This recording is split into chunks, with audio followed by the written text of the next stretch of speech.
आज हमने टॉपिक लिया है लाइव प्रोसेसेस। क्लास 10 का ये टॉपिक है। इसमें हम अराउंड 25 कंसेप्ट कवर करने की कोशिश करेंगे।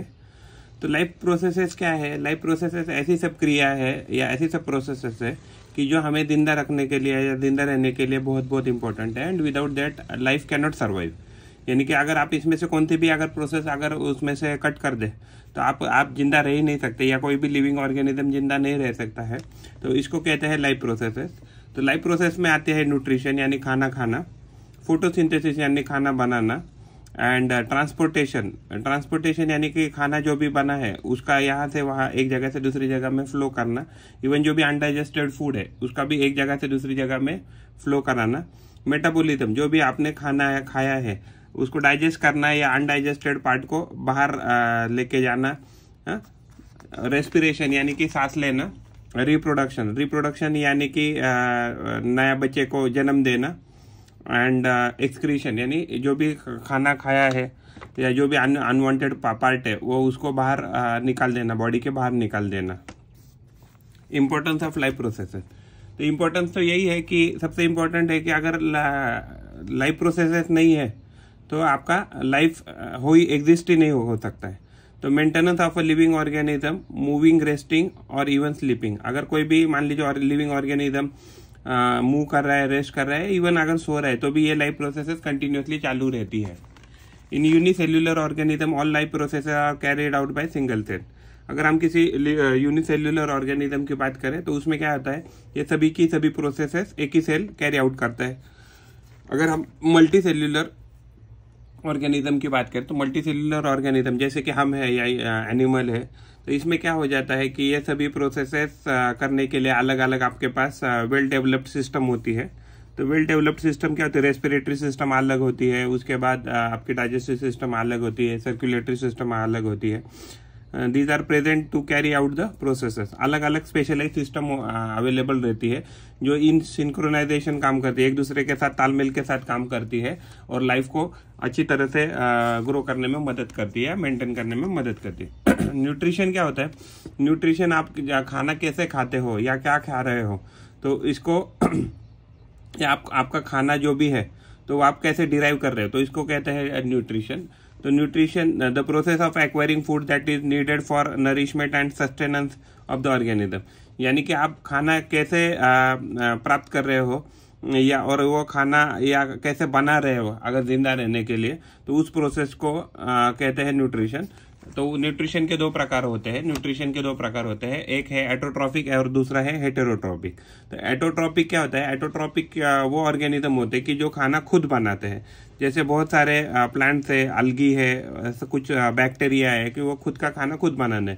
Organism produce their own food using light energy और केमिकल एनर्जी।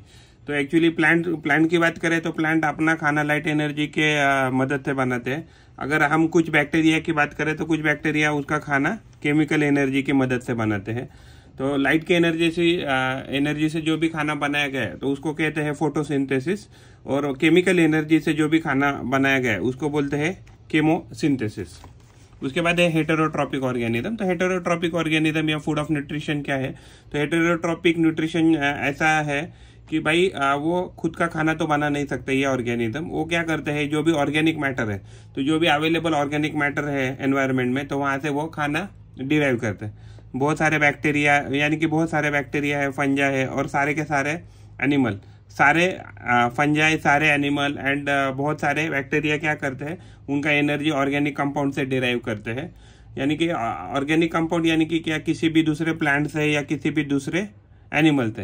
यानी कि directly indirectly every organism in the on the earth is depending on the plant only या प्लांट रिलेटेड फूड ओनली। अगर heterotrophic nutrition की बात करें तो heterotrophic nutrition 3 प्रकार के होते हैं। होलोजोइक यानी कि पूरा का पूरा खाना निगल लेना। जैसे फॉर एग्जांपल आपने स्नेक को देखा रहेगा, तो स्नेक क्या करता है, पूरा का पूरा खाना निगल लेता है, तो उसको बोलते हैं होलोजोइक। उसके बाद है सैप्रोफाइटिक। इवन हमारे केस में भी क्या करते हैं कि हम होलोजोइक ही एक प्रकार है, क्योंकि हम पूरा का पूरा खाना निकाल लेते हैं और हमारे दांतों से चबाना चालू करते हैं। उसके बाद आता है सैप्रोफाइटिक। तो सैप्रोफाइटिक में क्या होता है कि जो भी डेड और डिकेइंग ऑर्गेनिक मैटर रहता है तो उसको डिकम्पोज करके उससे न्यूट्रिशन डिराइव कर लेता है फंगस या फंजाई। और पैरासिटिक जो होता है, तो पैरासिटिक जो होता है वो इंसेक्ट, बहुत सारे इंसेक्ट्स है कि जो पैरासिटिक की तरह काम करते हैं। तो पैरासिटिक 2 प्रकार के होते हैं, इनसाइड द बॉडी भी काम करते हैं और आउटसाइड द बॉडी भी काम करते हैं। एटोट्रॉपिक न्यूट्रिशन क्या है? Autotrophic nutrition is making its own food using sunlight और केमिकल। तो केमिकल या सनलाइट के मदद से जो भी खुद का खाना बना लेते हैं तो उनको बोलते हैं एटोट्रॉपिक न्यूट्रिशन ऑर्गेनिज्म। उसके बाद बहुत सारे प्लांट है जो सनलाइट की मदद से करते हैं, तो उसको बोलते हैं फोटो एटोट्रॉप। एटोट्रॉप यानी कि खुद का खाना बनाना, फोटो यानी with the help of light. Few bacteria, बहुत कुछ बैक्टीरिया है कि जो केमिकल की मदद से अपना खाना बनाते हैं, उनको बोलते हैं कि कीमो एटोट्रॉप। कीमो बोले तो केमिकल और एटोट्रॉप यानी कि खुद का खाना बनाना। उसके बाद हमने यहाँ डिस्कस किया फोटोसिंथेसिस। फोटोसिंथेसिस क्या होती है?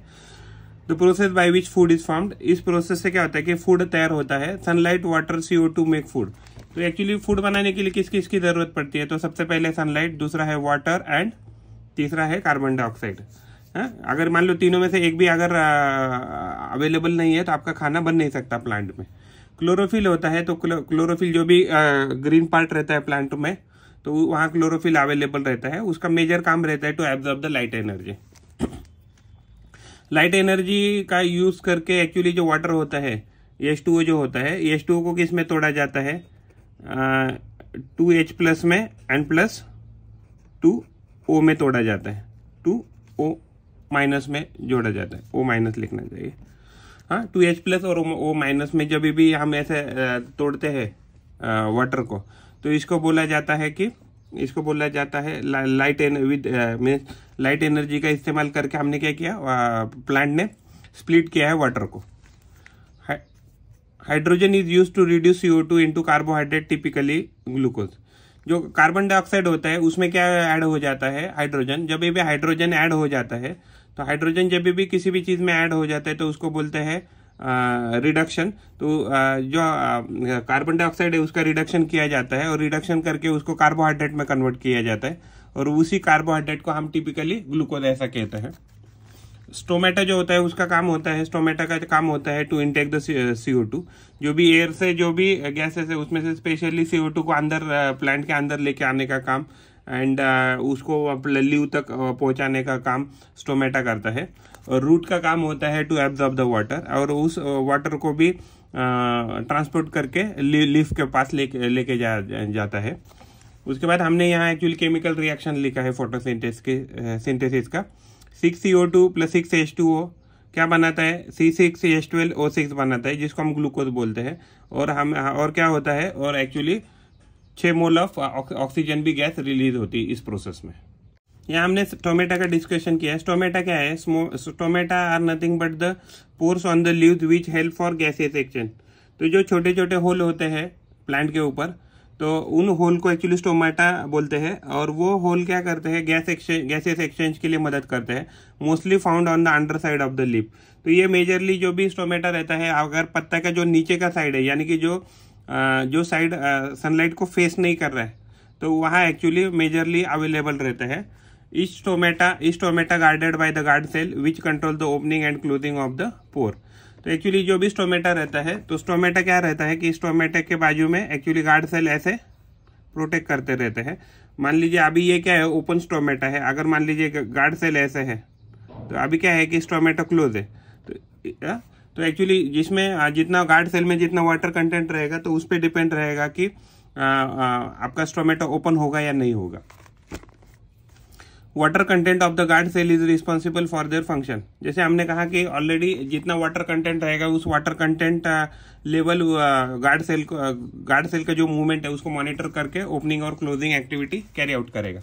उसके बाद है सैप्रोफाइटिक न्यूट्रिशन। तो saprophytic nutrition majorly perform by the fungus and fungi related organism. तो organism feed on the dead and decaying matter. इस प्रोसेस में क्या होता है कि जो भी ऑर्गेनिज्म होते हैं वो डेड एंड डिकेइंग मैटर पे सर्वाइव करने की कोशिश करते हैं, वहां से वो अपना फूड न्यूट्रिशन डिराइव करने की कोशिश करते हैं। Food is partially digested outside. Actually क्या करता है, फंगस जो है वो बहुत सारा एंजाइम बाहर छोड़ देता है और वो एंजाइम्स में क्या हो जाता है कि decomposition of the food start हो जाता है। तो decomposition of the food start हो गया तो वहाँ बहुत सारा फूड आउटसाइड द बॉडी ही उनके डाइजेस्ट हो जाता है, और जो भी पार्शियली डाइजेस्टेड फूड है उसको अंदर लिया जाता है और उसको फिर बाद में एब्जॉर्ब किया जाता है। मेजरली फंगस रिलेटेड जो भी ऑर्गेनिज्म है तो ये सैप्रोफाइटिक न्यूट्रिशन परफॉर्म करते हैं। उसके बाद है पैरासाइटिक न्यूट्रिशन। तो पैरासिटिक जो न्यूट्रिशन है तो उसमें क्या आता है, some organism feed at the expense of another organism and in turn cause harm. यानी कि कुछ ऑर्गेनिज्म है, जैसे फॉर एग्जांपल मॉस्किटो के अगर हम एग्जांपल करें, एस्केरिस के अगर एग्जांपल है, एस्केरिस आपके बॉडी में रहता है जी, मराठी में तो उसको जंत ऐसे बोलते हैं।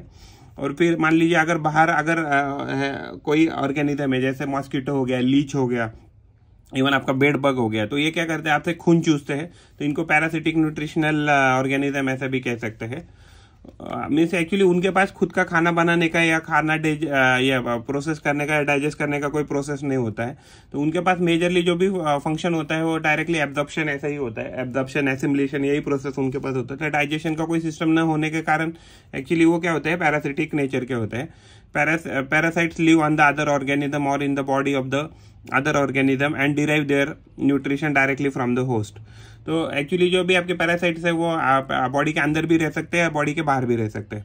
अगर वो बॉडी के अंदर रह रहे तो उसको बोलते हैं एंडोपैरासाइट, अगर बॉडी के बाहर रह रहे तो उसको बोलते हैं, देखो बॉडी के अंदर रह रहे तो उसको बोलते हैं एंडोपैरासाइट, बॉडी के बाहर रह रहे तो उसको बोलते हैं एक्टोपैरासाइट। और वो क्या करते हैं, डायरेक्टली जो भी हमने खाना खाया जो या जो भी एनिमल है उसने अगर खाना खाया तो उस ऑर्गेनिज्म से डायरेक्टली वो क्या करते हैं, जो भी डाइजेस्ट किया हुआ फूड है उसको एब्जॉर्ब कर लेते हैं, यानी चुराते हैं। और एक्चुअली इस प्रोसेस में होता क्या है कि जो भी ऑर्गेनिज्म है कि जिसके ऊपर वो सर्वाइव कर रहे हैं, अगर उसको सही से खाना नहीं मिला, यानी कि उसको न्यूट्रिशन लेवल कम हो गया, तो एक्चुअली उसके जान को खतरा हो सकता है। तो एक्चुअली ये जो है, तो ये ऑर्गेनिज्म लाइफ थ्रेटनिंग भी है कि जिस होस्ट के ऊपर वो सर्वाइव कर रहे हैं। तो यहाँ हमने कुछ एग्जाम्पल लिखा है इसका पैरासिटिक का। तो पैरासिटिक का एग्जाम्पल है, यहाँ लीच है जो एक एक्टोपैरासाइट है, एस्केरिस है जो एक एंडोपैरासाइट है, और कैस्काटा है। कैस्काटा एक पैरासिटिक प्लांट है, तो वो अपना न्यूट्रिशन कहाँ से डिराइव कर लेता है, तो दूसरे प्लांट से डिराइव कर लेता है। फिर हमारा पॉइंट है न्यूट्रिशन इन अमीबा। तो अमीबा क्या है, एक्चुअली एक यूकैरियोटिक एक यूनिसेल्युलर ऑर्गेनिज्म है, और एक्चुअली उसका शेप कैसे भी चेंज हो सकता है। तो एक्चुअली इस ऐसे एनिमल ऑर्गेनिज्म को अमीबा ऐसे कहते हैं। तो वो एक्चुअली उसमें कैसे खाना प्रोसेस होता है या कैसे उसका न्यूट्रिशन मेथड है, ये हम डिस्कस करेंगे। तो उसके केस में क्या होता है, अमीबा के केस में ये होलोजाइक मोड ऑफ न्यूट्रिशन को शो करता है। होलोजाइक में यानी कि क्या, पूरा का पूरा खाना निगल लेते हैं। जैसे अगर ह्यूमन की बात करें तो ह्यूमन भी क्या कर लेते हैं, तो पूरा का पूरा खाना निगल लेते हैं। स्नेक हो गया, उसके बाद कुछ पाइथन हो गए, तो ये क्या करते हैं, पूरा का पूरा खाना निगल लेते हैं। उसको बोलते हैं holozoic mode of nutrition. The engulf food particle using pseudopodia, उसको फैगोसाइटोसिस कहते हैं। यानी कि जो भी उसके पास जो भी एक्चुअली ये ऐसे स्ट्रक्चर रहते हैं, लाइक लेग या हैंड बोलिए, तो उसे क्या करता है, वो खाने को अपने अंदर समा लेता है, तो उसको बोलते हैं फैगोसाइटोसिस। और जो जिसके थ्रू करता है उसको बोलते हैं सूडोपोडिया। यानी कि लेग लाइक स्ट्रक्चर है या हैंड लाइक स्ट्रक्चर है, but actually these are not legs और hand. Engulf food gets enclosed in a food vacuole, तो ये पूरा का पूरा जो भी निकला हुआ खाना है वो फूड वैक्यूल में चला जाता है। और फिर वो ये जो खाना उसने खाया है अमीबा ने, तो क्या होता है, आगे आगे पास होते होते साइटोप्लाज्म से थ्रू पास होता है। जब साइटोप्लाज्म के थ्रू पास होता है तो उसमें डाइजेशन, एब्जॉर्प्शन, एसिमिलेशन, ये सब प्रोसेस हो जाती है। और ये सब प्रोसेस होने के बाद जो भी बचा हुआ खाना है तो वो क्या करता है, तो the food vacuole open outside for egestion of the undigested food. तो जो भी अनडाइजेस्टेड फूड है तो उसको बाहर निकाला जाता है, और जो भी आपका फूड उसका जो फूड वैक्यूल है तो फूड वैक्यूल बाहर ओपन हो जाता है, और उससे इजेशन ऑफ अनडाइजेस्टेड जो भी फूड है तो वो बाहर बॉडी के निकाला जाता है। फिर हमने यहाँ डिस्कस किया है न्यूट्रिशन इन पैरामेशियम। तो पैरामेशियम भी क्या है, एक एक्चुअली यूकैरियोटिक यूनिसेल्युलर ऑर्गेनिज्म है, यानी कि प्रोटोजोआ के कैटेगरी में ये सब एनिमल्स आते हैं। इसमें भी होलोजाइक मोड ऑफ न्यूट्रिशन होता है। दे यूज अभी अमीबा के केस में क्या उन्होंने सूडोपोडिया यूज किया था, तो एक्चुअली पैरासियम के केस में सिलिया होते हैं टू कैच द फूड और टू एनगल्प द फूड। और उनके पास एक ओरल कैविटी होता है जिसको ओरल ग्रू ऐसे कहते हैं। तो उस ओरल ग्रू के थ्रू या ओरल ओपनिंग के थ्रू खाना अंदर लिया जाता है। तो food vacuole is created including the food. जैसे खाना आ जाता है तो फूड वैक्यूल क्रिएट किया जाता है अंदर, और enclose food move through the, जैसे एक्चुअली अमीबा में है तो सेम टू सेम इसमें भी खाना साइटोप्लाज्म थ्रू प्रोसेस होता है। तो उसको जब पास होता है साइटोप्लाज्म थ्रू तो उसको बोलते हैं साइक्लोसिस। फिर जो भी डाइजेस्टेड फूड है वो तो बॉडी एब्जॉर्ब कर लेगी पैरामीशियम का। और मान लीजिए जो भी अनडाइजेस्टेड फूड है वो तो क्या होता है, दैट इज गिवन आउट और इजेस्टेड आउट ऑफ द बॉडी। तो एक टाइनी पोर के थ्रू वो आउट इजेस्ट किया जाता है या इजेक्ट किया जाता है। तो उस एनल पोर का नाम है साइटोपाइज। जो भी स्मॉल ओपनिंग एनल पोर है पैरामीशियम का तो उसको कहते हैं साइटोपाइज। यहाँ हम डिस्कस करेंगे न्यूट्रिशन इन ह्यूमन। तो ह्यूमन क्या ओमनीवोरस होते हैं। ओमनीवोरस होने के कारण जो भी प्लांट बेस्ड फूड है या एनिमल बेस्ड फूड है या डायरेक्टली प्लांट बोलिए या डायरेक्टली एनिमल है, तो ये एक्चुअली खाना खाते हैं, वेज नॉन वेज दोनों खाना एनिमल ह्यूमन खाते रहते हैं। Human have very complicated nutrition system. तो एक्चुअली क्या है कि human itself is a very complex organism. तो जो भी उसका न्यूट्रिशन सिस्टम है वो भी बहुत कॉम्प्लेक्स होता है। तो जो भी ह्यूमन खाना खाते हैं वो 1 2 3 4 5 ये 5 स्टेप से कैरी आउट हो जाता है। पहला है इंजेक्शन। तो इंजेक्शन में क्या होता है कि खाना मुंह में लेके उसका छोटे छोटे टुकड़े कर लेते हैं, फिर आगे जाके उसको ईसोफेगस थ्रू पास करके स्टमक में भेजा जाता है, जहां उसके और छोटे छोटे टुकड़े करके किए जाते हैं, उसको डाइजेशन ऐसे कहते हैं।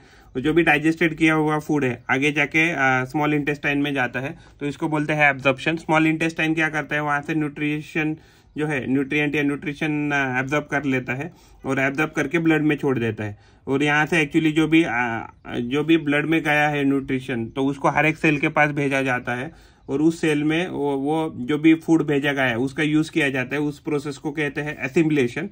और जो भी एक्चुअली स्मॉल इंटेस्टाइन से जो भी अनडाइजेस्टेड फूड बचा है कि जो बॉडी बिल्कुल भी डाइजेस्ट नहीं कर पाई, तो वो एक्चुअली आगे जाके भेजा जाता है और एनस थ्रू बाहर फेंका जाता है। इस प्रोसेस को बोलते हैं इजेशन। तो जो भी प्रोसेस है वो है ingestion, digestion, absorption, assimilation and egestion. फिर एलिमेंट्री कैनल है। तो एलिमेंट्री कैनल क्या है, आपका जो बक्कल कैविटी है, बक्कल कैविटी है जो है वो ओपनिंग है एलिमेंट्री कैनल का, और जो एनस है वो लास्ट एंड है उस एलिमेंट्री कैनल का। तो यानी कि 2 ओपनिंग है, एक माउथ है और दूसरा एनस है। तो ये एलिमेंट्री कैनल के 2 ओपनिंग्स है। और एक्चुअली एलिमेंट्री कैनल में क्या क्या होता है, एलिमेंट्री कैनल में इंजेशन होता है, डाइजेशन होता है, एब्जॉर्प्शन होता है, रिजेशन होता है। और जो एसिमिलेशन का जो प्रोसेस है वो through out the body carry out किया जाता है। तो यानी कि हर कोई सेल न्यूट्रिशन डिराइव कर लेता है डाइजेस्टेड फूड से।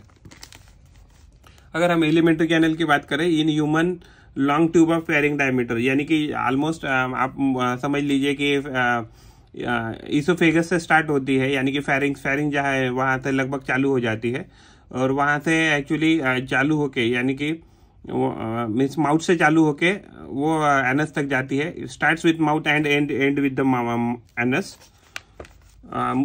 जो भी मुंह है उसको बकल कैविटी ऐसे भी कहते हैं। जो एलिमेंट्री कैनल है उसमें ईसोफेगस आता है, स्टमक आता है, स्मॉल इंटेस्टाइन आता है, large intestine. These are the part of an alimentary canal. क्या क्या आता है, ईसोफेगस जिसको हम फूड पाइप कहते हैं, स्टमक तो आप सब जानते हैं, स्मॉल इंटेस्टाइन का मेजर काम रहता है कि न्यूट्रिशन को एब्जॉर्ब करके लेना, जो भी डाइजेस्टेड फूड है तो उसमें से न्यूट्रिशन को एब्जॉर्ब करना। और लार्ज इंटेस्टाइन का मेजर काम रहता है कि जो भी वाटर कंटेंट अवेलेबल है फूड में तो उसमें एब्जॉर्ब करके बॉडी में उसका री इंटेक करना। तो ये उसका लार्ज इंटेस्टाइन का काम है। अगर हम माउथ की बात करें तो ये एक्चुअली एलिमेंट्री जो कैनल है उसका फर्स्ट ओपनिंग है। तो it is opening of alimentary canal and helps in digestion में मदद करता है। It is also known as buccal cavity. और इसमें टीथ एंड टंग ये 2 मेजर ये रहते हैं, ऑर्गन्स रहते हैं कि जो आपको मदद करते हैं फूड को तोड़ने में। Teeth help in mastication of food. Mastication of food यानी कि चबाना या उसके छोटे छोटे टुकड़े करना, ऐसा बोल सकते हैं। टंग है, टंग का काम होता है taste the food, tasting food के लिए हम उसका यूज करते हैं। और प्लस क्या करते हैं, टंग का दूसरा काम होता है रोटेट द फूड। जितना वो रोटेट करेगा उतना वो ज्यादा हम सलाइवा उसमें ऐड कर सकते हैं। तो सलाइवा जो होता है उसमें अमाइलेज नाम का एक एंजाइम होता है, तो उसका मेजर काम होता है कि जो भी उसमें जो कार्बोहाइड्रेट है, तो कार्बोहाइड्रेट को छोटे छोटे पार्ट में तोड़ना, तो ये सलाइवा का काम रहता है। तो यानी कि जो भी फूड है, तो फूड का डाइजेशन मुंह से ही स्टार्ट हो जाता है।